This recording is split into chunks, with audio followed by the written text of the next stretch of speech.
G'day everybody, welcome to the Edmonds Racing Preview Show. We're back here again with Toby and Trent to analyse their runners for the weekend. This week we're looking at the meeting at Gold Coast on Friday, Doomben on Saturday and the Sunshine Coast on Sunday. Tobe, mate, it's sort of a bit of a, you've been on a massive high, but the end of the Winter Carnival's here. You've won 6 stakes races in 6 weeks, including the Group 1 Stradbroke. Now, mate, the weather starts to cool off, and I suppose the hot racing starts to cool off a bit. What does the stable look like, mate, over the next sort of few weeks and months? Is it just a matter of sort of bringing the young horses through and sort of navigating and nurturing the future talent?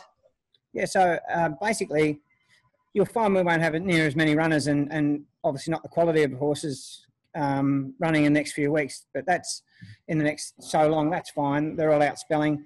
Yeah, you're right. Our babies are all coming through the system now. So we got, I think there's blocks of eight at a time coming through. So we'll be busy educating those for quite a while, and quite excited by them. And the process starts again. Basically, it's another build up to Magic Million time now for us and the Spring Carnival. So whilst the proven horses are out spelling, the babies are all just starting to come through. I know the Golden Slip and Noms close shortly, so we got horses getting geared towards all those major races. So it's just another it's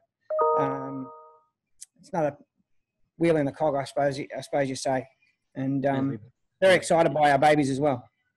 100%. It takes a lot of work and a lot of planning and a lot of effort from now, as you say, to be winning races, get carnival time.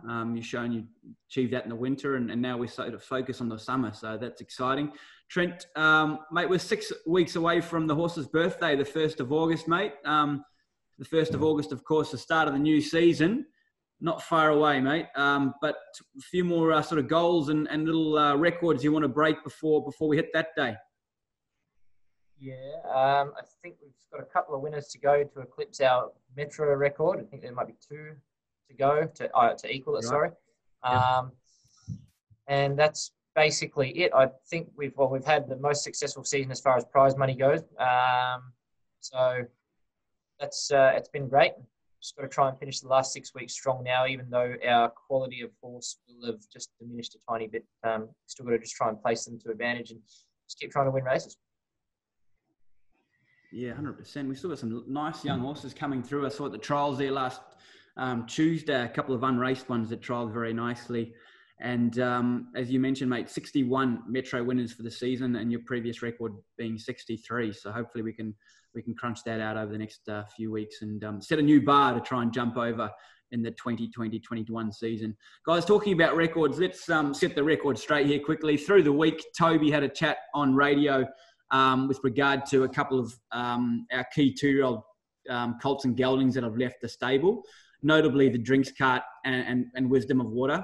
And I just wanted to touch base with you guys on this, essentially just to set the record straight. Am I right in saying essentially the Drinks Cart is just the way the business happens now, right? They bought that horse for next to nothing at the Magic Millions and have been offered a huge figure for that horse.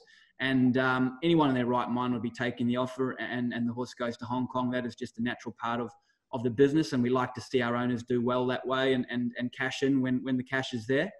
And Wisdom of Water, disappointing, it's a heartbreak. It's part of the game. It's a kick in the guts. A horse that, post his debut had 5 starts for you guys for 5 wins, a stakes win, 4th in the Magic Millions and 5th in a Group 1 JJ Atkins.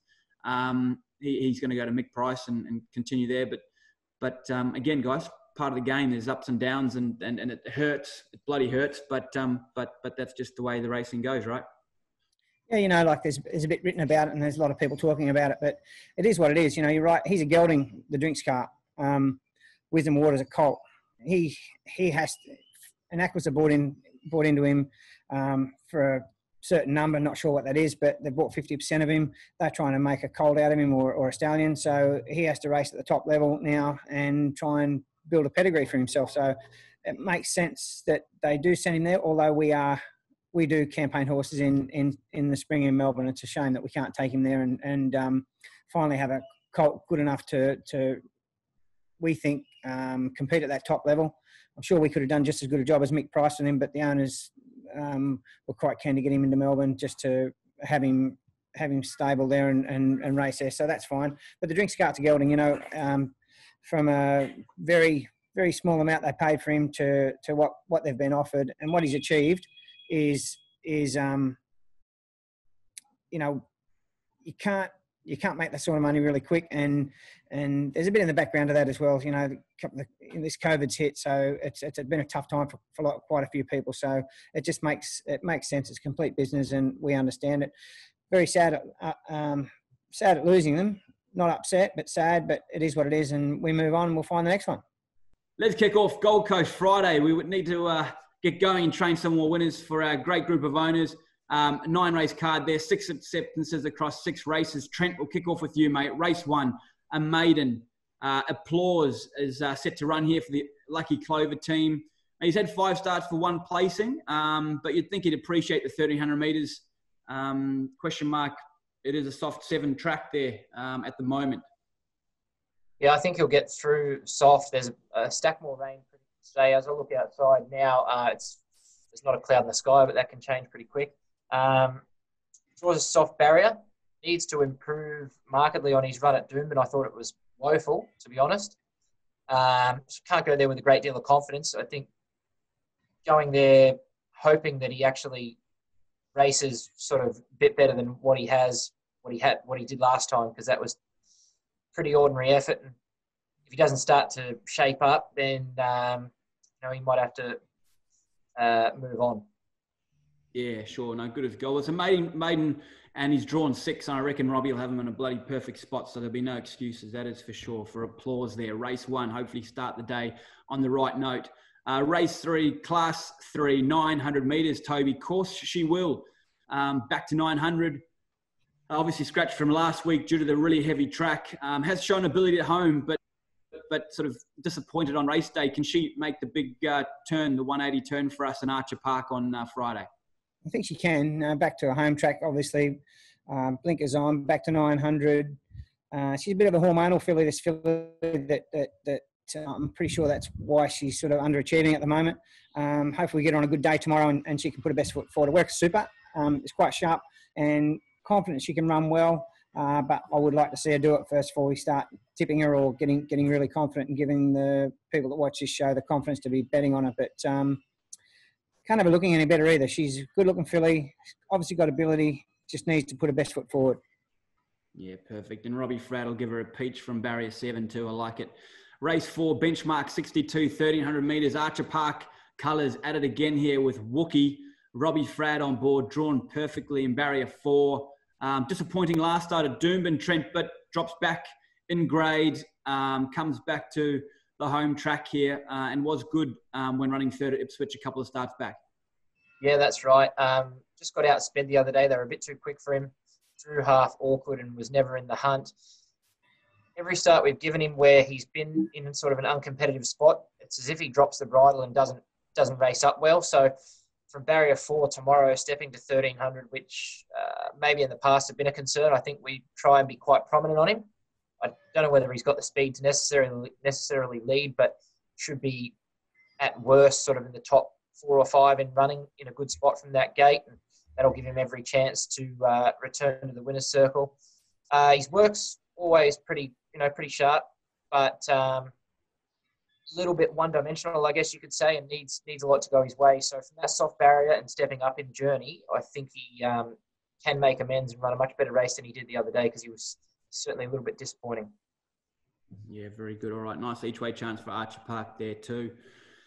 Race 5, Toby, is a benchmark 62 over 1,300 metres. Very interesting runner here, Powering. Anthony Allen aboard for the 2K Thoroughbreds team. His last 2 starts have been at 1,800 metres, mate, and he drops back to 1,300 metres here, which I thought was interesting, a fortnight between runs. What are you hoping to see from him? Hoping to see him finish up a bit better. Obviously, he's been disappointing, although excuses on the recent track he raced on. So we just thought we'd try something different, come back in journey and give him a gallop, and then see where he fits in. So that's what it's about tomorrow. Seeing the horse perform. If he performs, then we find the right race for him. I wouldn't think he could beat these horses at 1,300 tomorrow. I'm not saying he can't, but it surprised me to see him turn that form around that quickly. But I'd like to see him do it. Then we find the right race for him. If it rains, and the track is affected, he won't run. So I think we learnt that lesson a couple of starts ago when it was a heavy track, and he just never got through it whatsoever. Yeah. Okay. Very good. All right. A couple of horses on notice here, and that's that time of year, right? If horses aren't going to measure up to the provincial grade, at least you guys will. Then it's no.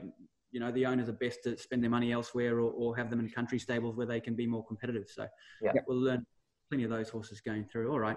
Race 6, benchmark 58, 1,100 metres. Interesting horse, this, Trent. Great Affair.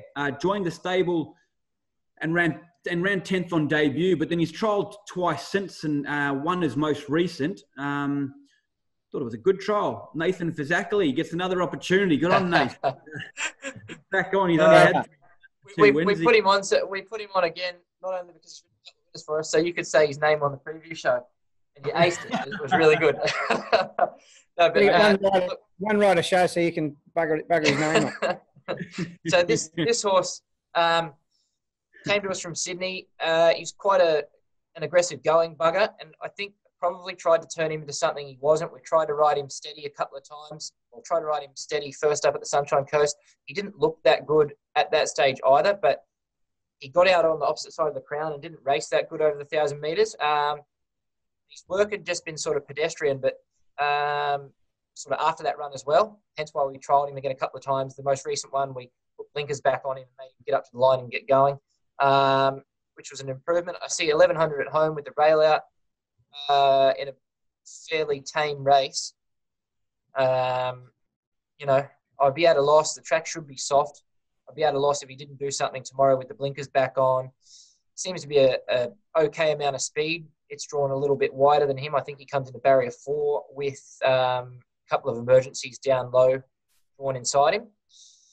So I don't think we'll be trying to ride him cold. We'll ride him prominent. If that means he leads and can control the race and continue and keep going, then that's great. I think we might see improved performance from him riding him in that manner with the blinkers back on. He's just been steadily improving, but he needs to show it on race day because last run for us was awful, and his couple of starts before that in Sydney, before he came up here, were much the same. So he's trialled up okay for this event. He just needs to show it on race day now. Yeah, drawn 6, hot jockey on top. I've got a good feeling about him. He's got a good, nice wet track stats too. So good luck to the owners there, Tony Falcone, the team. Great Affair. Race 7, benchmark 68, 1,800 metres. Kasarina Star. I mentioned it before. I think she's descends from the same family as Secretariat, the great big chestnut mare, and she has a sort of get back and run on racing style tobe. She needs the pace on. She might get it here with the full field. Looks a bit more speed than there has been for the last couple of runs, where she's been back, ran on well the other day at a most recent run. I'm pretty sure she can run a lot better tomorrow.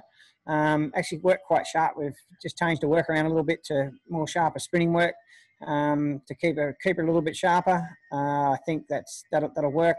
Got to be ridden a bit quiet, so we'll do that. But she's got an each way chance in what's an open race, but certainly can run better than the last two. I feel tomorrow. Yep. Very good. Okay, well, she's hit the line well. I think look forward to seeing her storm down the outside. And barrier 8 gives Robbie that chance just to get out to where he wants to be on the best part of the going late in the day. So good luck to the owners of Kasarina Star. All right, we head to Doomben on Saturday. It's a soft 6 there at the moment, and on the Brisbane track, it's a 9-race card, and Toby and Trent have 4 acceptances here across 4 races. Kicking off in race 3 is a benchmark 80 over 2,200 metres. Ocean Addict, Michael Cahill aboard, drawn 3. Sportsbet have her a $10 chance. Form money looks fair on paper, Trent, but she has been waiting for 2,000 metres plus, and she gets it here over the 2,200 metres. Yeah, Bruce, I think we're a month between runs as well, which I don't see any harm. She's never a mare that looks any good. She always looks terrible, but her race, she races okay. Extremely hard to get a guide on at home, doesn't do a great deal. Her work is ordinary at best, always. But that's been the case with her for the last 2 years, and then she comes out and races well. From barrier 3, she needs to begin cleanly and sort of, if she can just put herself in the first couple under a minimal amount of pressure, I'm hopeful that she certainly races a lot better than she has. Just taking our time with her, put a good amount of work into her to get her nice and fit for the 22. I expect sort of up to that journey, she can certainly hold her own. I'd be looking for a hugely improved performance tomorrow on the back of that, what I've just said. Getting up to a right journey now. Hopefully she looks the winner at some stage. Because we've thrown the kitchen sink at her trying to get her going, and she draws soft finally, which last prep when we got up to these type of journeys she was drawing terrible, and should have every chance in what looks to be a fairly open race, as they always are when you get up to these journeys up here. Yeah, and she's got sort of track. She likes a bit of sting out the track too. She's run well on the wet tracks, 4 starts, a win and 3 placings, so For sure. that's a real problem. $10 a sports bet. I reckon you'll get better if you contact Clint Shipsey. In fact, I know you will. To all our owners there who have runners, make sure you contact Clint Shipsey at Sportsbet. As you know, they look after owners very well, and they always give a few extra little bonuses here and there. So make sure you contact Clint, team. All right, race 6, benchmark 75, 1350 metres. It is Mayotzi's turn back at the races after being named the track work star through the Reek. Toby, Robbie Frad, drawn 10, and a $3 top pick in the market for Yulong. Yep. She continues to train beautifully. This filly, and would like to have drawn a bit softer, but she goes back anyway. Really good tempo in this race by the look of it, which will suit, and she'll be finishing really hard. I think she can run extremely well, and off the back of a couple of really, really solid runs. A good second, a really good horse the other day. Give him a bit of a fright, and there's not one of those horses in this race. So I'm pretty confident she can nearly beat these. Yeah, and I like the engagement. Robbie Frad drawn 10. Robbie's ridden her a few times now. She's a little bit soft mouth. The soft mouth, So a couple of boys were concerned about her, but that's her. She just gets on the bridle a bit. And race was run very slowly the other day, and she's back in an awkward spot and wanted to get on with it. And he did a good job actually to strangle her back there and to save ground up on the inside. So she'll run really well. Yeah, looking forward to that, Mayotzi. Good luck to the Yulong team in race 6. Race 8's a cutest 3-year-old over 1,200 metres, Trent. We see Scout return after a 5-week freshen up. Justin Huxtable takes 2 off his back. Fair to say, mate, he hasn't been the same form that we saw in the summer through him being competitive in the Magic Millions, 3-year-old guineas and the like. He's back to 1,200 metres here and should handle the soft track. Yeah, you would think so.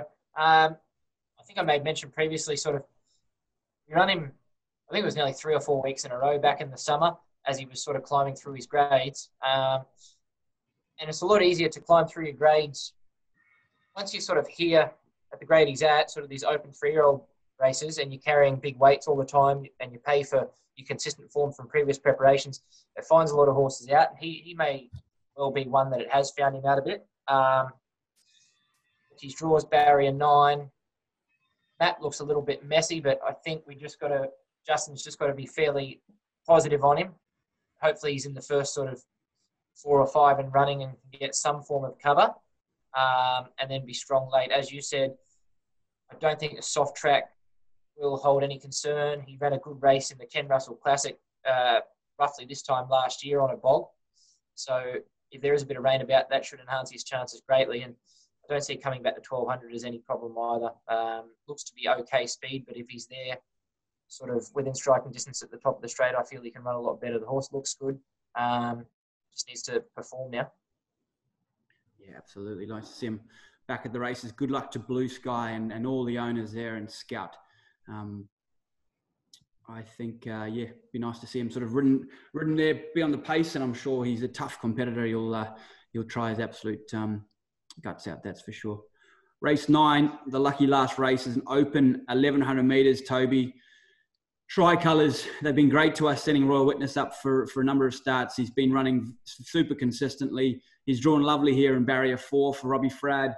It's a big, tough races, though. They're all the proper hard-nosed Queensland sprinters here, and he's come up $11 with Sportsbet. Yeah. I I think the advantage he has tomorrow is he's just down in the weights, which we've been wanting to do with he's not such a big horse, so been carrying quite big weights, but very tough race. You know, he's an each way chance. He's worked well and he's gone good at home, but that is a very hard race, and if he can run in the first 4, he's done a good job. Yeah, for sure. And he's drawn 4 on speed horse. At least he doesn't have to do too much extra work. And like you say, with that light weight on his back, he might be hard to catch in the straight, especially around Doomben. So good luck to all the owners there. James Moss and the Tricolours team. All right, we're going to Sunshine Coast on Sunday. Guys, we have 3 nominations there. Course She Will, Isa Rocket, Fast Dealer. I'm guessing Course She Will most likely stays at home. So just Isa Rocket and Fast Dealer to run at Sunshine Coast? Yeah. At this stage, yeah. Them barriers aren't out yet, so they'll be out later. Yeah, perfect. And Isa Rocket, she's one to keep an eye on. I know the guys are confident that she's really improved in the stable since her first up run for us. And Fast Deal is just a horse getting through his distances, getting out to his right distance, so he'd be a watch horse. Would that be fairly accurate, guys? Yeah, exactly right. He'll improve sort of hopefully third up, 1800 back at home type of thing. But as long as he's running on well, Sunday we'll be really happy. Awesome, guys. Good on you guys. Well done. Hey, it's been a tremendous few weeks. I hope you've had some time to sort of sit back and realise as a team what a great job you've done. And yeah, I'm going to hand you over now to do some good jobs for the owners and the viewers at home by tipping them a couple of winners this week. Good luck. Thanks, Bruce. Thanks, Brucey. And hello, everyone. Welcome to the Sports Bet Charity Bet of the Week. Trent, you tipped up the Storm, mate, last week, obviously, with Van and Girl, and you've lapped Toby in the charity competition. So you're currently sitting at $1,455 for MND Australia, mate. So well done there. And Toby, still on $725, mate, but that's all right. We'll pick one up this week, hopefully, eh? Now, a special edition of the Charity Bet of the Week this week. I had a call from a client of yours with Edmonds Racing and also of Sportsbet last night, and this person would like to up the stakes this week. So one of you or both of you gets your tip up this week, that particular person will personally donate 10 times of that winnings amount to the charity of your choice. So it's 100% legit, all right? And the person would like to remain anonymous. So there we go, 10 times the winnings. So very generous of that particular person. Gee, that's great. Whoever it is, that's super. Hopefully it's brave hearts. Well, hopefully you can both tip the same one and maybe we'll all go all in, eh? So Trent, who are you looking for your best bet of the week, mate? I know who Dad's going to say, but I think we've got the same one this week. We had the same one last week, but I changed and give it to you. Yeah, I thought about that too. I was almost going to tip a little bit more into Bravehearts for you, Toes. Maybe I should. Should I do that? Take half of mine off. I would have thought it should have been Harvey's that one, but anyway, here's what it is. Okay. Well, what are we going to go this week, guys? For 10 times if you get up. I think Mayo's both of ours, isn't it? Yep. Mayo's for me. Brilliant. All right, so that's Mayosi on Saturday. Frado on board of race 6, I believe. Currently a $3 chance, moved in from $3.30 into $3. So we'll see where Mayosi ends up on Saturday. So, well, best of luck to you both on that charity win bet of the week, and obviously for the anonymous donor. Not congratulations. But thank you very much for the call. That was a nice call to have. We appreciate you doing that. Yeah. Got to win yet. Got to win yet? Well, that's right. So both of you are on the same horse. Well, hopefully we'll get the win. Sweet. That's very, very generous of whoever it is. So thank you very much. I'll give you a little tip. Let's just hope that person doesn't hurt themselves at golf today.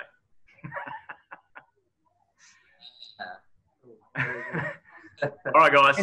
Well, thanks again. We'll see you next week. And don't forget to the owners out there, this is the second last week to get the promotion on your horse if it's running over the weekend. So please reach out to me via email to register for your horse. Stay well. See you next week. And as always, if you haven't a bet, gamble responsibly. Thanks, guys. Thanks, mate. Good luck. Thank you.